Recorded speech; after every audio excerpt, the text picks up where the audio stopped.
My strength and my power, come in thine own gentle way.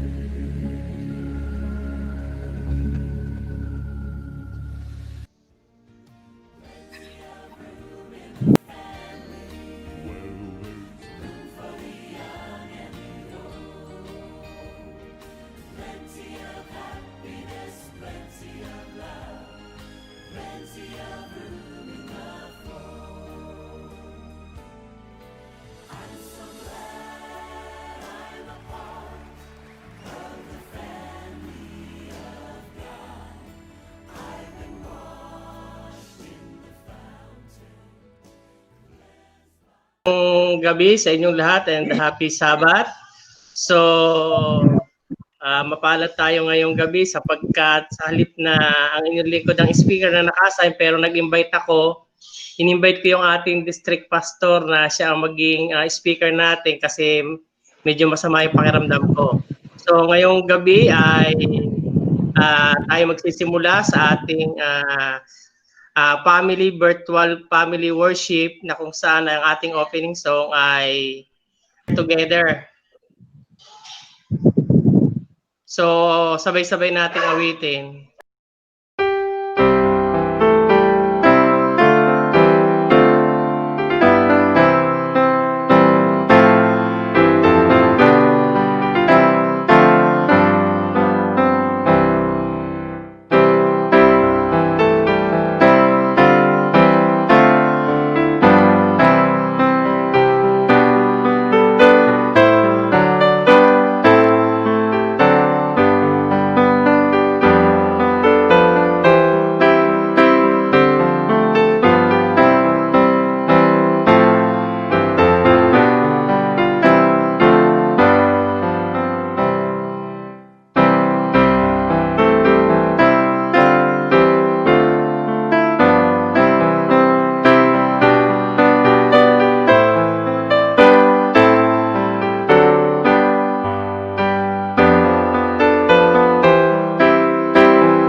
Sabay-sabay na pumikit at manalangin po.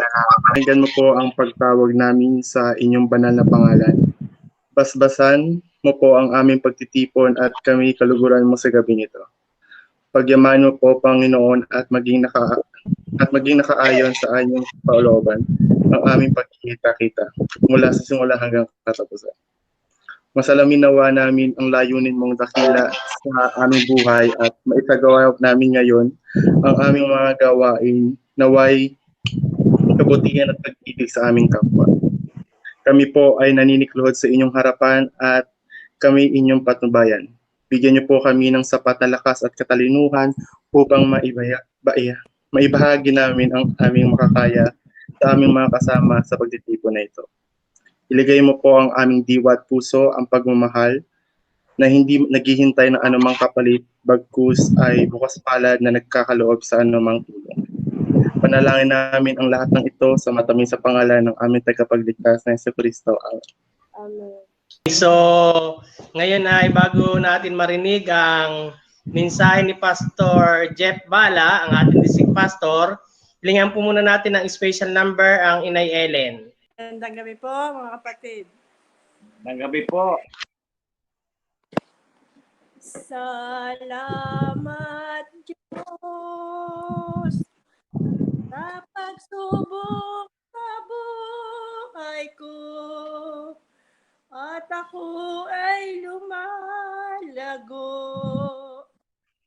tumitibay.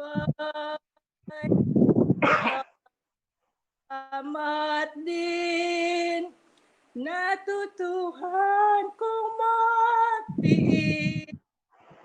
Kahit apan man o sakit, ang danasin ko sa sarili kong ito ay tunay na di kayang tiisin. Ang kailangan ko ay iyong tulong. Ang pagsubok ay dumating sa puso kong naninimdim. Pangako ng Diyos ay nalilimutan ko. Salamat Diyos sa tagumpay na dulot mo at isusuko sa iyo lahat sa buhay. Salamat din sa paglipas nitong bagyo. Mukha mo'y namamalas ko, Diyos na mapagmahal. Sa sarili kong ito ay tunay na di kayang tiisin. Ang kailangan ko ay ang iyong tulong. Sa pagsubok ay dumating sa puso kong naninimdim. Pangako ng Diyos ay nalilimutan ko. Pangako ng Diyos ay nalilimutan ko. Amen. Okay, magandang gabi po. Minamahal na mga kapatid. Isa pong malaking kagalakan ko na ako ay minsan pang makasama sa pagpupuri sa Panginoon ng Family Madrigal. Thank you for the nice song. Tayo muna po ay manalangin bago ako magpatuloy sa akin pong presentation. Panginoon namin Diyos, kami po ay lumalapit sa inyo. Dinadalangin ko po ang aming pong pag-aaral ngayon na may kinalaman po sa family. Ang inyong patuloy na pangasiwang aming pong maranasan, lukubang kami ng inyong na Espiritu, maunawaan namin ang pabalitang ito sa pangalan po ni Jesus. Amen. Ang gusto kong pag-aralan natin ay a prescription for a family happiness. Alam natin mga kapatid na pagkang isang tao ay mayroong karamdaman, ay ito'y kinakailangang magpakonsulta sa doktor. At pagka ito'y nagpakonsulta sa doktor, ang doktor ay magbibigay ng reseta. Ang doktor ay magbibigay ng prescription upang ito ay kanyang may sagawa upang bumuti ang kanyang pakiramdam.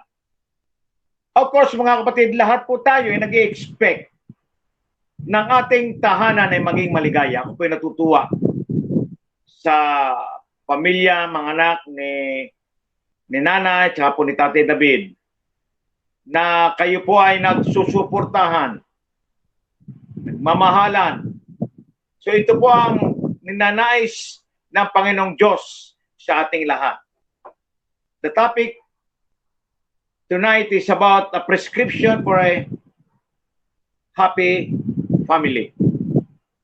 Ang sabi po sa Luke 6 verse 31, do to others as you would have them to do to you. Ang sabi po dito yung key to family happiness, loving and living. In order for a man to be good husband, he must know how to love and how to live. And it is the same is true for wives and children. We all need to love others and live for others. So mga kapatid, dapat nating matutuhan talaga. O ito'y paalaala sa atin, o ito'y narinig sa atin, yung pong salitang loving and living. So mahalaga po na ito'y ating na-exercise bilang mga mananampalataya, ating maranasan yung ini-emphasis ng Panginoon sa atin na tayo ay sama-sama, na tayo ay nagmamahalan. Ito pa, key to family happiness, loving and living. Number 1, loving and living unite theory and practice. Number 2, loving and living give support to our word and reason for our action. Nakita po natin ito. Ikatatlo, when we separate loving and living, our relationship will fall apart. Ito po number 3, makita natin, when we separate loving and other, living, hindi talaga natin ito pwedeng paghiwalayin, mga minamahal ko mga kapatid. Dahil ito po yung relationship. Lagi ko sinasabi, kung maganda yung ating relationship sa Panginoon, yung tinatawag kong intimate relationship with God, ito ay magkakaroon din tayo ng intimate relationship between husband and wife. And also, a relationship between parents and children. Kasi yung magandang relationship ng mag-asawa, ng magkakapatid, ng mga anak sa kanyang mga magulang, ito ay manifestation ng relasyon natin sa Panginoon. When we isolate our words from our action, our feeling from our behavior, and our talk from our walk, it creates hypocrisy. Kapatid, kumusta po bang nangyayari sa atin? Loving without living or living without loving result in a host of family problem. Kita natin. Lumalabas yung talagang magkikreate ito ng problema sa family. Kapag ka nagkaroon po ng separation o paghiwalay ang loving at saka po ang living. Sabi niya, it leaves other in our lives feeling empty and lonely. It leads us to demand from other, and when we don't get what we want, we become critical. Loving without living, it is theory without practice.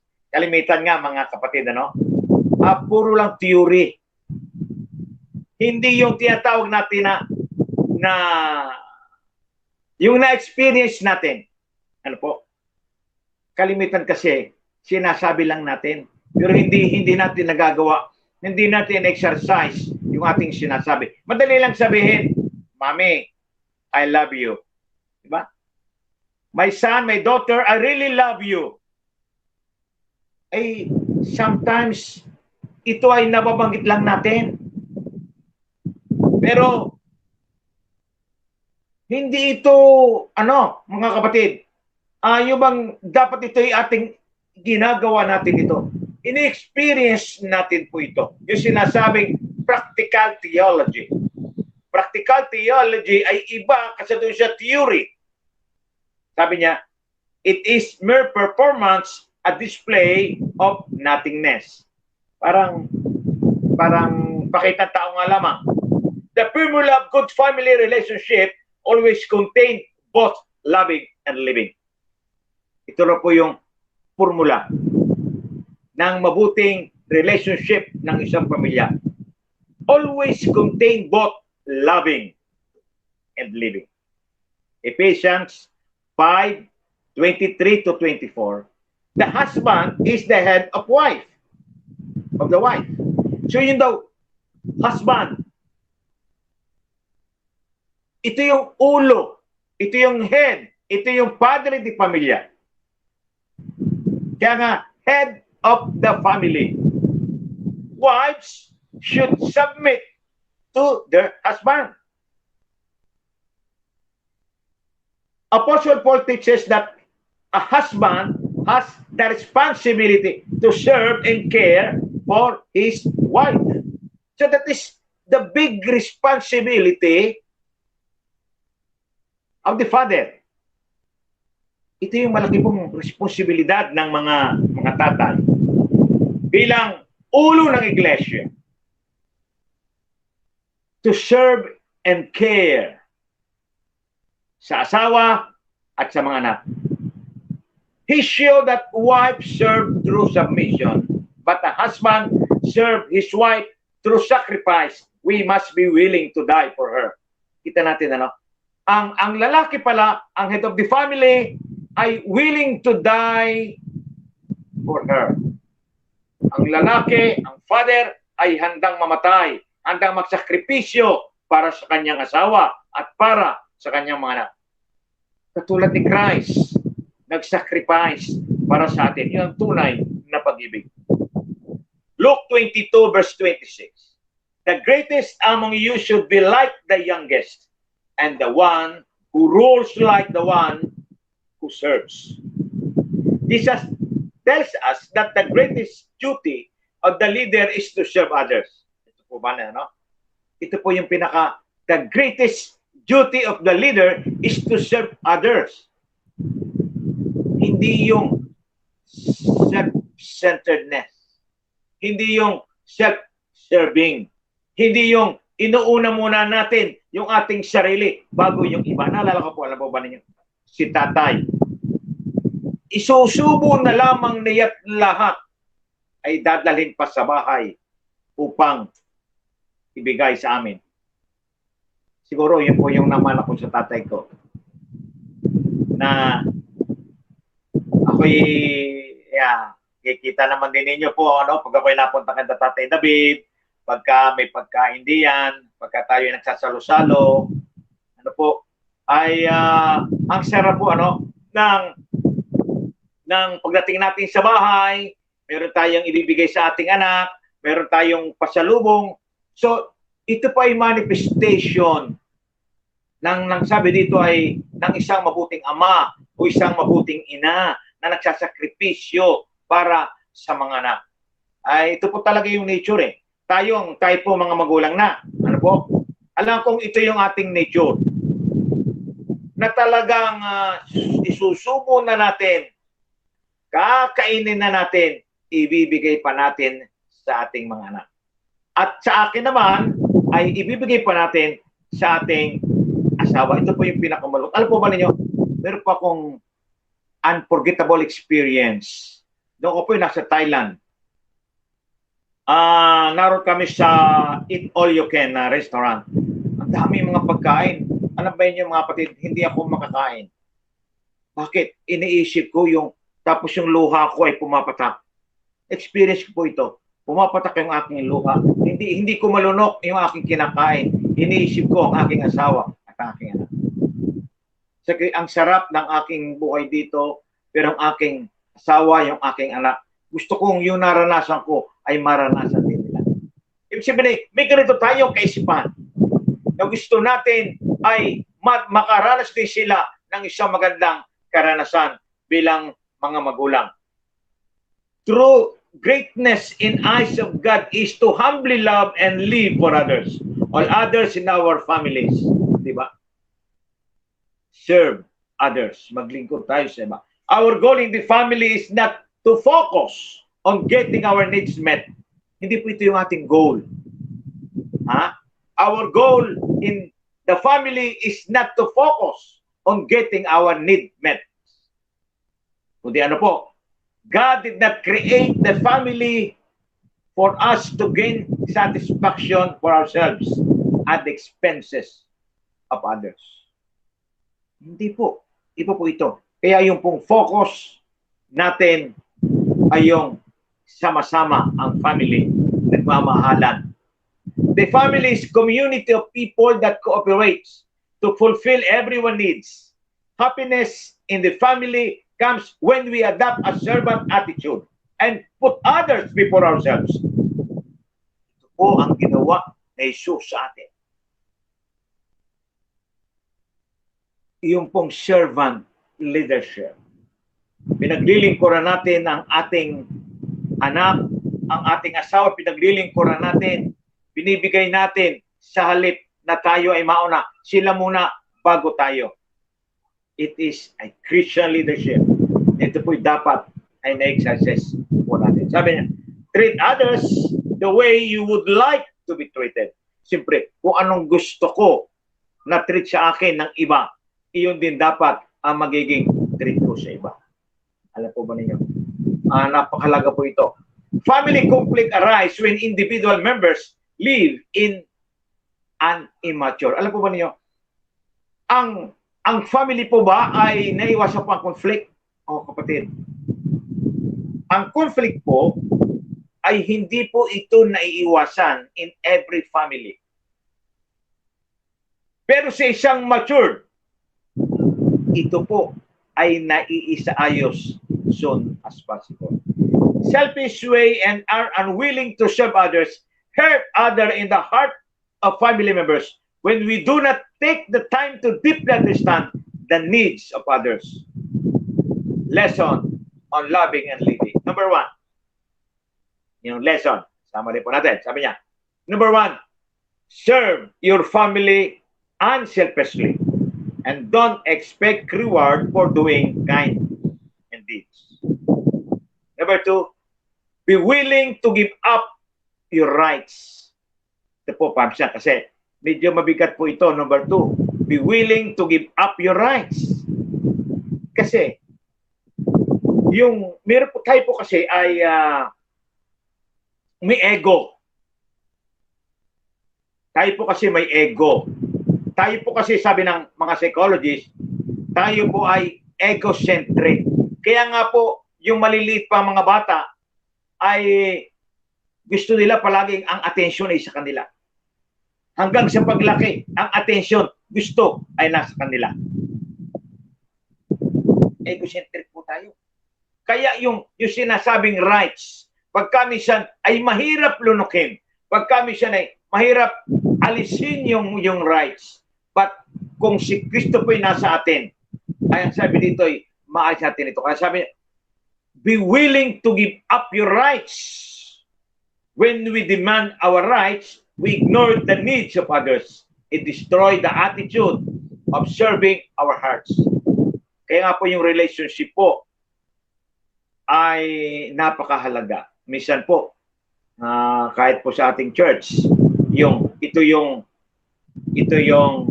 tamang principle, tapos merong sisirang relationship. Ang hirap po ito pagka minsan ng reconciliation.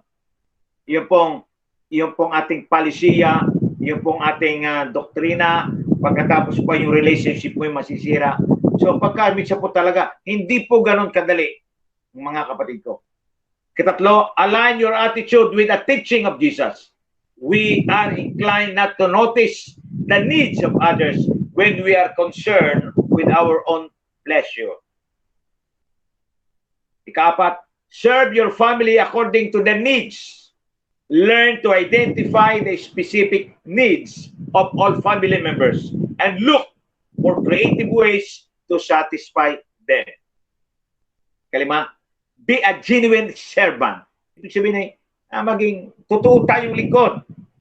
Put yourself into the shoes of others' family members. Emphasize with them.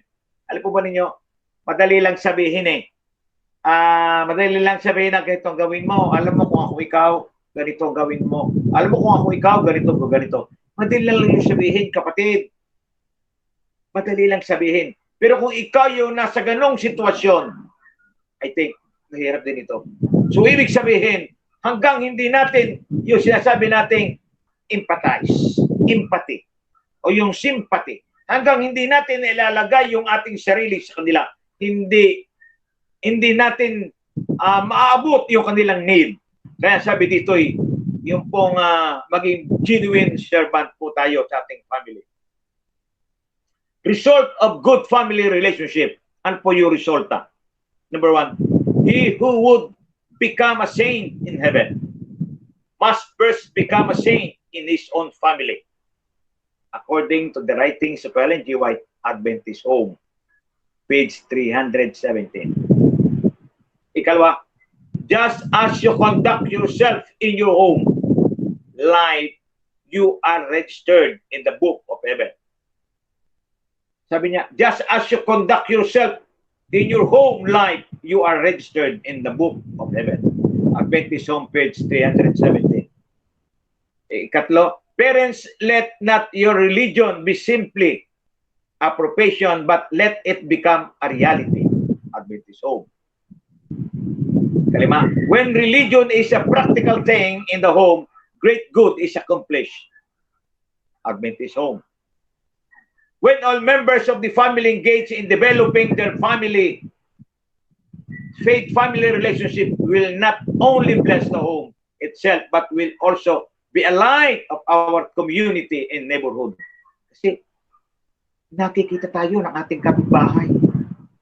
Alam ng kapitbahay kung tayo nagsisigawan. Alam ng kapitbahay na tayo nananalangin. Alam ng kapitbahay na tayo ay bumabasa ng Bible. Alam po ba ninyo, pagka minsan po naranasan namin, nung kami bago pa sa aming mga inuupahan, sabi, ay bakit, ako nagkatugawa kami kasi bakit kayo pa yung nag-aawitan?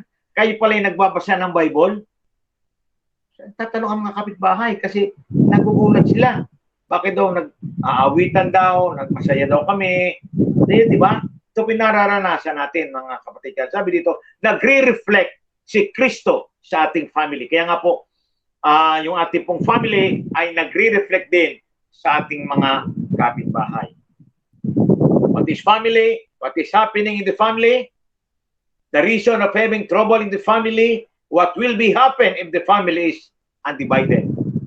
Ito po yung mga point to consider. Ano ba yung family? Ano bang nangyayari sa family?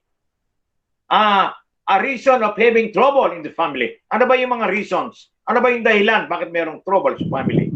What will be happen if the family is individual? Ano mangyayari kung undivided ang family? At kung may trouble sa family, anong mangyayari, hindi ba? So, kaya po, Christ, tanda natin Christ is the center of our family. Si Kristo po ang sentro ng ating pamilya. Now, in conclusion, God's prescription for family happiness has two ingredients that work together. Dalawa po itong ingredients na ito. Una, loving. Ikalawa is living. If they are separated, they are worthless. O nga naman, mga kapatid. Kung separated dito, loving at saka living, walang kwenta, walang halaga. Katulad ng ating relasyon sa Panginoon. Pagka nawala yung ating relationship sa Panginoon, wala na. Sabi ba, sa nakalipas po nating mga lesson, ako ang puno, kayo ang mga sanga. At ang sanga na hindi nagbubunga ay kanyang kinakat. Bakit hindi nagbubunga? Kasi tuyo na. Bakit hindi nagbubunga? Bagaman nakakabit sa sanga ay tuyo na. Kaya ang ginagawa, ito pinuputol at tinayahagi sa apoy. Bakit? Kasi wala na po yung koneksyon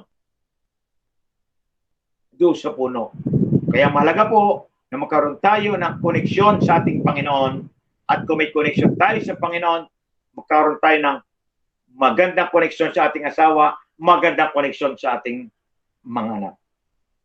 To live without loving or to love without living, it is meaningless. I repeat. To live without loving or to love without living, it is meaningless. Wala daw kabuluhan.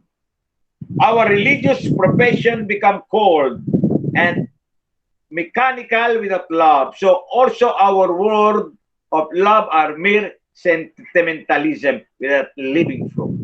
So mahalaga po na tayo ay talagang nagmamahalan. our prescription for family happiness is found in putting these two verbs together. Loving God, living this love in our family. When family members genuine seek to love the Lord and live godly lives of home will be like brilliant light in a darkness world. Mga kapatid, nagliliwanag po tayo. Ang ating pong family, nagliliwanag sa ating neighborhood. Tayong mga magulang, we must be an example to our children.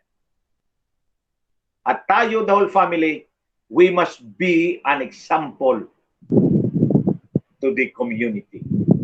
At hindi po ito mangyayari unless na mayroon tayong intimate relationship with Jesus. Happy Sabbath po at pagpalain po tayong lahat.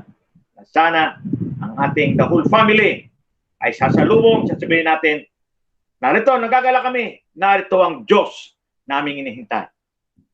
Sabi nga dito, pray together, stay together. So God bless our family. Happy Sabbath. Magandang gabi po sa ating lahat. So,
Manalangin. Panginoon na makapangyarihan ka po sa lahat. Pinupuri ka po namin at pinasasalamatan sa mga biyaya na pinagkakaloob mo po sa amin araw-araw ng buhay. Patawarin mo po kami, Panginoon, sa aming nagagawang pagkakasala kung kami man po ay nakagawa ng di kaaya-aya. Maraming salamat po, Panginoon, sa gabing ito na kami ay pinagtipon-tipon nyo upang makarinig muli ng pabalita mula sa inyo dyan sa kitaasan. Naway amin pong maisapuso at maisabuhay ang aming mga napakinggan sa gabing ito. Patuloy niyo pong pagpalain at patnubayan ang bawat isa sa amin, iliw po sa anumang kapahamakan. Bigyan nawa po ang bawat isa ng kapangyarihan sa aming mga isipan at tulungan niyo po kami na makapag-focus sa inyo sa kabutihan niyo po, Panginoon. At sa pagdating niyo po, Panginoon, naway ang bawat isa sa amin ay handa na upang salubungin po kayo mula dyan sa kitaasan. Ito lang po ang samot dalangin namin sa pangalan ni Jesus. Amen. Amen. Okay. Sabat. Happy Sabbath! Oh, salamat. Salamat, Pastor. Salamat! O yan. Yan. O yan.